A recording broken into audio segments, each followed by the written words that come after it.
नमस्कार दोस्तों, advance class online platform पे मैं ब्रजेश कुमार करंट अफेयर्स के साथ आपका स्वागत करता हूं। तैयार हो जाइए करंट अफेयर्स के बेहतरीन क्वेश्चंस, बेहतरीन जानकारी के साथ। आइए देखते हैं पहला क्वेश्चन। देखिए पहला question, policy makers journal from a Delhi to Washington किसके द्वारा लिखी गई है? देखिए दोस्तों, ये चार नाम है और ये चार जाने माने नाम है, देश के अच्छे पद पे रही हैं ये। जैसे कि बात करूं कौशिक बसु, ये थे आपके मुख्य आर्थिक सलाहकार। मुख्य आर्थिक सलाहकार। डी सुब्बा राव, ये थे आपके आरबीआई गवर्नर। और जैसे कि रघुराम राजन भी आपको याद है, ये भी थे आरबीआई गवर्नर।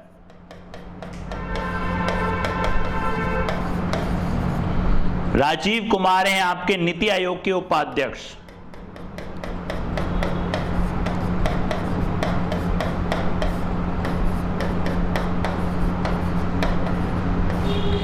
ये चार लोग हैं। अब अगर आपने लास्ट लेक्चर देखा हो तो रघुराम राजन जी को तमिलनाडु के आर्थिक सलाहकार समिति मतलब पैनल में शामिल किया गया है। और राजीव कुमार आप जानते हैं, ये बुक जो लिखी गई है दोस्तों, ये लिखी गई है कौशिक बसु के द्वारा। कौशिक बसु ने अपने पूरे कार्यकाल 7-8 साल का इनका कार्यकाल था, किस तरीके से उन्होंने काम करा और किस तरीके से दिल्ली टू वॉशिंगटन तक का इनका सफर रहा, ये इस बुक में इन्होंने बताया। ध्यान रखिएगा दोस्तों, ये बुक लिखी गई है कौशिक बसु के द्वारा। कौशिक बसु के द्वारा, policy maker journal and from new Delhi to Washington. लेखक कौशिक बसु भारत के मुख्य आर्थिक सलाहकार थे। इस बुक में इन्होंने अपने पूरे कार्यकाल का वर्णन करा है कि किस तरीके से वहां से यहां से वॉशिंगटन तक का सफर रहा इनका, पूरा इनमें इन्होंने बताया है। राइट, बाकी इस बुक में सब खास नहीं, ध्यान रखिएगा कौशिक बसु। नेक्स्ट देखिए, किस पत्रकार को जापान के फुकुओका ग्रैंड पुरस्कार से सम्मानित किया गया है? इनका नाम है दोस्तों पी साईनाथ। पी साईनाथ, वैसे इनका नाम है, साउथ का नाम है पल्लान सरवरन साईनाथ। पी साईनाथ के नाम से इनको जानते हैं, पी साईनाथ। ध्यान रखिएगा, इनको सम्मानित किया गया है। और ये आप देख सकते हैं पी साईनाथ। और ये क्या है दोस्तों, एक पत्रकार हैं, मतलब एक ये जर्नलिस्ट हैं। और इनको दिया गया फुकुओका ग्रैंड पुरस्कार 2021। कौन से देश द्वारा दिया जाता है दोस्तों? जापान। ध्यान रखना, ये दिया जाता है जापान के द्वारा। ये पुरस्कार फुकुओका इंटरनेशनल फाउंडेशन द्वारा स्थापित किया गया है। फुकुओका इंटरनेशनल फाउंडेशन द्वारा ये पुरस्कार स्थापित किया गया है, याद रखिएगा।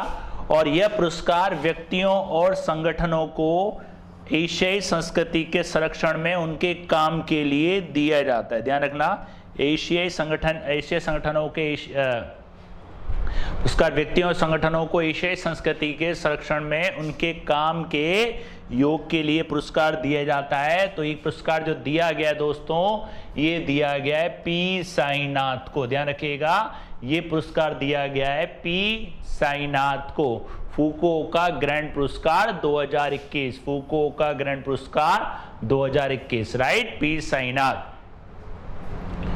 नेक्स्ट देखते हैं दोस्तों। नेक्स्ट देखिए, अंतरराष्ट्रीय संसदीय दिवस कब मनाया जाता है? देखिए दोस्तों, एक होता है 29 जून, इस दिन आता है आपका स्टैटिस्टिक्स डे, सांख्यिकी दिवस।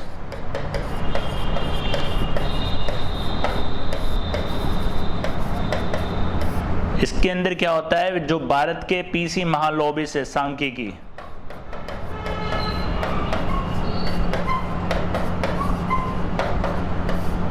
पीसी महालोबिस का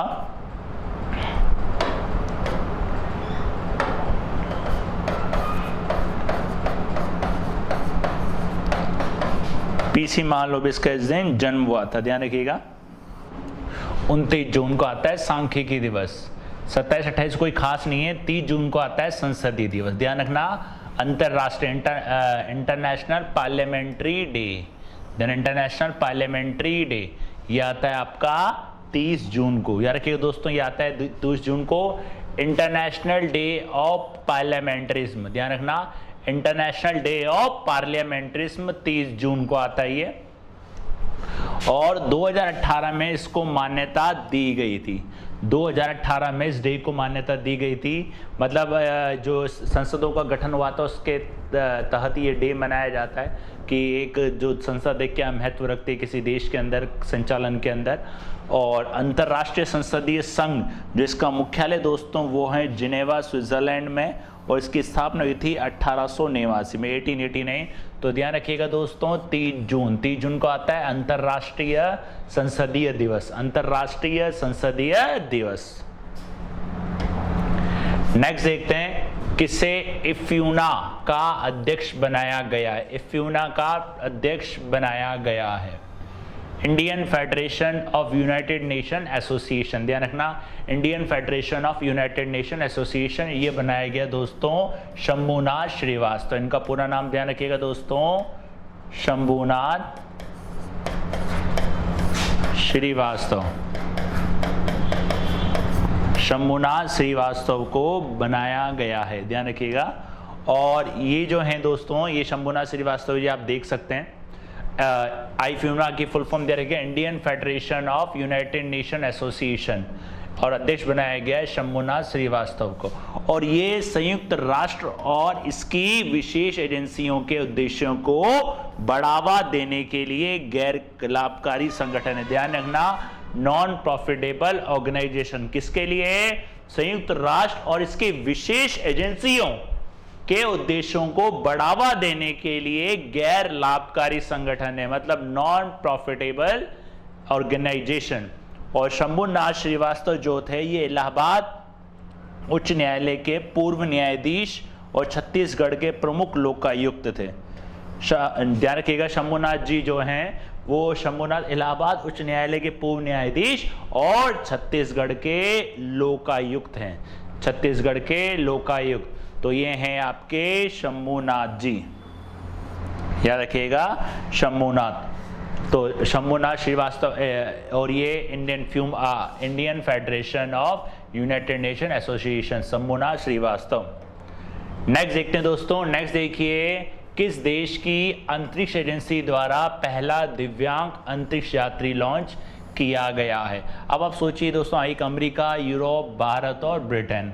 अब आपको अमेरिका की तो आप जानते ही हैं नासा, और यूरोप की यूरोपियन अंतरिक्ष एजेंसी। अब इसके जो अंदर है वो है आपकी यूरोप, ध्यान रखिएगा दोस्तों यूरोप, राइट। अब यूरोप के बारे में पहले भी है दोस्तों, यूरोप क्या कर रही है, एक लकड़ी का सैटेलाइट बना रही है, लकड़ी का सैटेलाइट जो छोड़ा जाएगा वो भी यही बना रही है। और शुक्र मिशन, लास्ट लेक्चर आपने देखा हो तो शुक्र मिशन के बारे में भी आपको मैंने बताया था। अब एक और घोषणा कर दी है इसने, किसके लिए? दिव्यांग, डिसेबल अंतरिक्ष एस्ट्रोनॉट के लिए, डिसेबल्ड एस्ट्रोनॉट के लिए इसने घोषणा करी। कौन सा है दोस्तों? यूरोपीय अंतरिक्ष एजेंसी। ध्यान रखिएगा, डिसेबल एस्ट्रोनॉट, पहला दिव्यांग अंतरिक्ष यात्री, पहला दिव्यांग अंतरिक्ष यात्री की चुनाव कर रहा है। लगभग 22-23 हज़ार इसके लिए आवेदन आए। अब देखिए यूरोपियन अंतरिक्ष एजेंसी द्वारा किसको चुना जाता है और कौन होता है, उसका नाम भी आपको बहुत जल्द लेक्चर्स में भी बता दिया जाएगा। तो ध्यान रखना कौन सी एजेंसी है, यूरोप अंतरिक्ष एजेंसी, क्योंकि दुनिया को संदेश दिया जाएगा कि अंतरिक्ष सभी के लिए, space is for everyone, space is for everyone. और यूरोपीय अंतरिक्ष एजेंसी के अंदर 22 सदस्य देश हैं, ध्यान रखना 22 सदस्य देश हैं। और इसकी स्थापना जो हुई थी वो 1975 में हुई थी, और इसका मुख्यालय दोस्तों पेरिस में, इसका मुख्यालय है पेरिस में, पेरिस में इसका मुख्यालय। तो ध्यान रखना, यूरोपीय अंतरिक्ष एजेंसी, पहला दिव्यांग अंतरिक्ष यात्री, दुनिया को इस संदेश दिया जाएगा कि अंतरिक्ष सभी के लिए, space is for everyone, right. Next देखिए दोस्तों, नेक्स्ट देखिए, हाल ही में कानून मंत्री द्वारा आयकर अपीलीय के लिए कौन सा पोर्टल, ये आएगा आपका पोर्टल, लॉन्च किया गया है। कानून मंत्री कौन है दोस्तों? रविशंकर प्रसाद, याद रखिएगा दोस्तों, कानून मंत्री हैं रविशंकर प्रसाद। रविशंकर प्रसाद है यहाँ पे कानून मंत्री, और इनके द्वारा आयकर अपीलीय के लिए कौन सा पोर्टल लॉन्च किया गया है? तो ध्यान रखना इसका है ITAT ई द्वार, ध्यान रखिएगा, ITAT ई द्वार, इनकम टैक्स एपेलेंट ट्रिब्यूनल, ध्यान रखना, इनकम टैक्स एपेलेंट ट्रिब्यूनल लिख देता हूं मैं।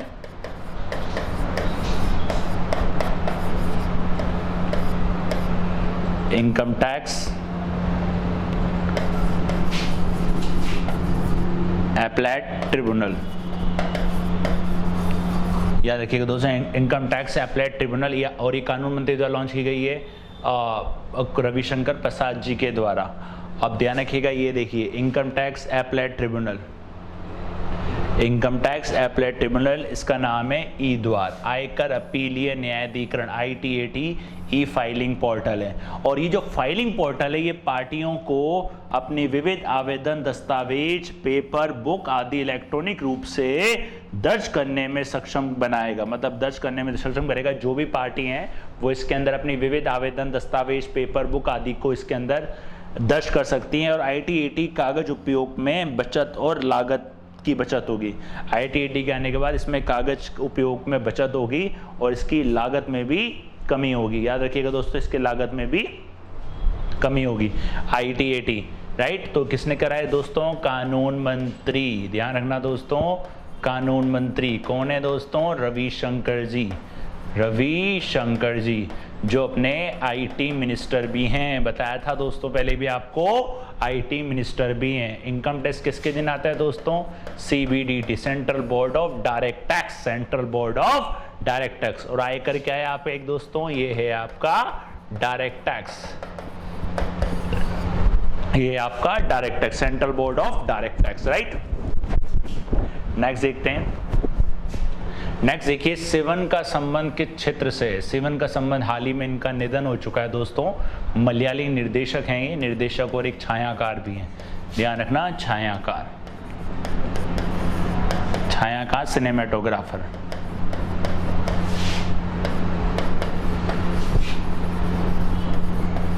सिनेमेटोग्राफर हैं ये, ध्यान रखिएगा इनके बारे में, छायाकार भी हैं। इनका हाल ही में निधन हो चुका है, ये आप देख सकते हैं।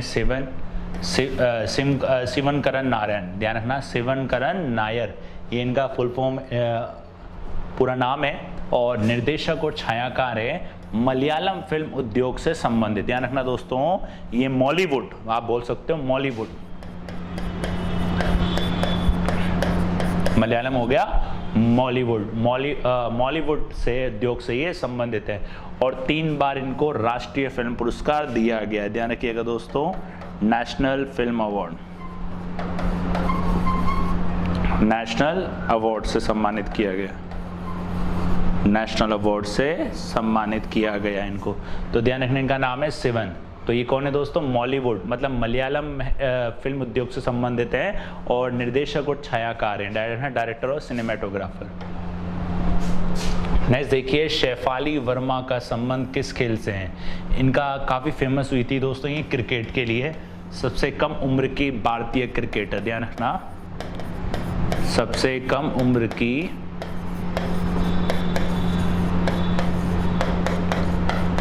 भारतीय क्रिकेटर, सबसे कम उम्र की भारतीय क्रिकेटर हैं, इनके बारे में ध्यान रखना। और सभी जो फॉर्मेट है सब में इन्होंने हिस्सा लिया है, सभी फॉर्मेट में डेब्यू करने वाली पहली भारतीय महिला, सबसे कम उम्र की शेफाली वर्मा, ध्यान रखना, क्रिकेटर हैं, सबसे कम उम्र की युवा भारतीय महिला क्रिकेटर हैं, सबसे कम उम्र की युवा भारतीय महिला क्रिकेटर, और क्रिकेट के सभी प्रारूपों में डेब्यू करने वाली सबसे युवा भारतीय क्रिकेटर, ध्यान रखना, 17 साल 150 दिन, 17 साल 150 दिन, शेफाली वर्मा, ध्यान रखिएगा दोस्तों, शेफाली वर्मा।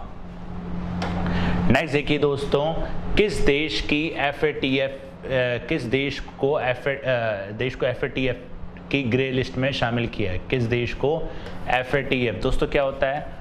फाइनेंशियल एक्शन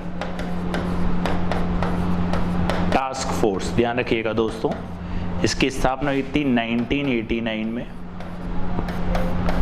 मुख्यालय इसका दोस्तों पेरिस में, और इसकी जो स्थापना करी थी दोस्तों, इसकी स्थापना करी थी G7 समूह ने, G7 समूह ने। अब दोस्तों देखो G7 समूह, मैंने आपको लास्ट टाइम बताया था, इसकी मीटिंग हुई थी यूके में, याद हो तो दोस्तों, और भारत को मुख्य अतिथि के तौर पे भी बुलाया गया था। G7 ग्रुप 7 1975 में स्थापना हुई थी दोस्तों। अगर आपने ध्यान से लेक्चर देखे हो तो G7, और इसने इसकी स्थापना करी थी किसकी, फाइनेंशियल एक्शन टास्क फोर्स 1989 में। अभी FATF क्या काम करता है, FATF का जो काम होता है वो निगरानी करना होता है फंड की, टेररिस्ट फंडिंग को देखना, मनी लॉन्ड्रिंग को देखना, अदर प्रकार से कोई कंट्री फंडिंग का काम करती है तो उस फंडिंग की पूरी निगरानी करना कि इलीगल तरीके से तो इसके पास फंडिंग नहीं आ रही। तो इसमें लिस्ट होती है, ग्रे लिस्ट होती है, डार्किश ग्रे लिस्ट होती है, एक होती है ब्लैक लिस्ट होता है। ग्रे लिस्ट का जो मतलब होता है, इसमें क्या होता है, निगरानी की जाती है, कंट्रोल मतलब उस पर ऊपर निगरानी की जाती है। उस कंट्री को अगर शक होता है हाँ भाई इसके पास इलीगल रूप से पैसा आ रहा है। एक होता है डार्किश ग्रे लिस्ट, तब उसको कार्रवाई की जाती है, उसके ऊपर कार्रवाई की जाती है, उसको समझाया जाता है कि ऐसा ना करे वो। और एक होता है ब्लैक लिस्ट, ब्लैक लिस्ट करने के बाद उस देश को ब्लैक लिस्ट कर दिया जाता है कि इस देश के साथ कोई भी फाइनेंशियल डीलिंग ना करे, क्योंकि इलीगल रूप से पैसों का प्रयोग करता है, मतलब टेररिस्ट फंडिंग, टेरर फंडिंग होगी, यादों की फंडिंग होगी, तो उसकी जो कंट्रोल करता है इंटरनेशनल लेवल पे फंडिंग को जो कंट्रोल करता है किसी देश के अंदर, तो काम करता है दोस्तों FATF financial action task force. तो क्वेश्चन यह पूछा है किस देश को फाइनेंशियल एक्शन टास्क फोर्स की ग्रे लिस्ट में शामिल किया गया है। ग्रे लिस्ट मतलब ध्यान रखना निगरानी, इसको निगरानी के तहत रखा गया है कि मतलब शक है कि यहाँ पे पैसा आता है, वो है फिलीपींस। ध्यान रखना दोस्तों, फिलीपींस की राजधानी मनीला, फिलीपींस। ध्यान रखना financial action task force, Philippines FATF grey list, financial action task force. Grey list वो देना वो देश जिस पर अधिक निगरानी रखी जाएगी, जिस पर अधिक निगरानी रखी जाएगी। इसके साथ साथ और भी है, फिलीपींस, हैती, माल्टा और दक्षिण सूडान भी हैं, क्योंकि यहाँ पे शक है कि पैसा लीगल तरीके से आ रहा है। 2005 में फिलीपींस को ब्लैक लिस्ट से हटा दिया गया था, 2005 को फिलीपींस को हटा दिया गया था ब्लैक लिस्ट से। फिलीपींस दोस्तों, फिलीपींस कहाँ पड़ता है, और फिलीपींस में क्या है दोस्तों, मनीला, याद हो तो आपको मनीला। मनीला में क्या है दोस्तों, ADB एशियन डेवलपमेंट बैंक, याद आ रहा है कुछ। ACB डेवलपमेंट बैंक ने हाल ही में तमिलनाडु को पैसे दिए, सिक्किम को पैसे दिए। अगर ध्यान से लेक्चर आपने देखा हो तो इसको आप उससे जोड़ सकते हो। फिलीपींस कहाँ से, कहाँ पे फिलीपींस की राजधानी मनीला, और मनीला के अंदर क्या आता है दोस्तों, ADB एशियन डेवलपमेंट बैंक का मुख्यालय है। दोस्तों अगर कंटिन्यू लेक्चर के साथ आप जुड़े हो, बने हो, तो मेरी गारंटी आपकी करंट अफेयर इतनी बेहतरीन हो जाएगी, क्योंकि आने वाले एग्जाम में आप काफी से काफी क्वेश्चन या ज्यादा से ज्यादा क्वेश्चन आप लोग क्रैक कर सकते हो। राइट, नेक्स्ट देखते हैं दोस्तों। नेक्स्ट देखिए, अंशुल राव का संबंध किस खेल से, अंशुल राव का संबंध किस खेल से, ये है क्रिकेट से। यह भी डोपिंग एजेंसी में पाई गई है, डोपिंग इनका टेस्ट हुआ था, डॉप टेस्ट में ये फेल हो गई हैं, डॉप टेस्ट में फेल हो गई हैं, इनका डॉप टेस्ट हुआ था, और डॉप टेस्ट में फेल होने के बाद इनको 4 साल के लिए प्रतिबंध कर दिया गया। ध्यान रखना दोस्तों, 4 साल के लिए इनको प्रतिबंध कर दिया गया है। अंशुल राव, ध्यान रखना, महिला क्रिकेटर है, डॉप टेस्ट में फेल होने के बाद 4 साल के लिए प्रतिबंध। डॉप टेस्ट क्या होता है दोस्तों, डॉप टेस्ट वो होता है कोई भी खिलाड़ी जब भी उसको खेल के अंदर पार्टिसिपेट करता है तो उसका डॉप टेस्ट होता है कि उसने कोई नशीली चीज़ या स्टेरॉइड तो नहीं ले रखा। अगर 6 महीने पहले भी लिया होगा तो भी मालूम पड़ जाता है डॉप टेस्ट के जरिए। तो ये पहली महिला क्रिकेटर बनी है जिन्होंने स्टेरॉइड 19 का एस्ट्रोजन सेवन की दोषी पाई गई है। ध्यान रखना, सेवन की दोषी पाया गया है इनको, इसलिए इनको मतलब बैन कर दिया गया। 2 होते हैं देखो, अगर नेशनल लेवल की बात करो, नेशनल होता है NADA, national anti doping agency, एक होता है एक वाडा, world anti doping agency. International level पे जो जांच करता है वो करता है वाडा, और नेशनल लेवल पे जो जांच करता है वो करता है नाडा। तो ध्यान रखना, अंशुल राव कहाँ की है, MP की। ध्यान रखना, MP की महिला क्रिकेटर, इनको हाल ही में प्रतिबंधित कर दिया गया है। ये थे आपके 10 बेहतरीन क्वेश्चन, 10 बेहतरीन जानकारी के साथ। मिलते हैं नेक्स्ट क्लास में नेक्स्ट क्वेश्चन के साथ। तब तक चैनल के साथ जुड़े रहिए और बने रहिए। और एक बात, सबसे खास बात, चैनल को सबसे ज़्यादा से ज़्यादा शेयर करिए, राइट, और सब्सक्राइब करिए। धन्यवाद।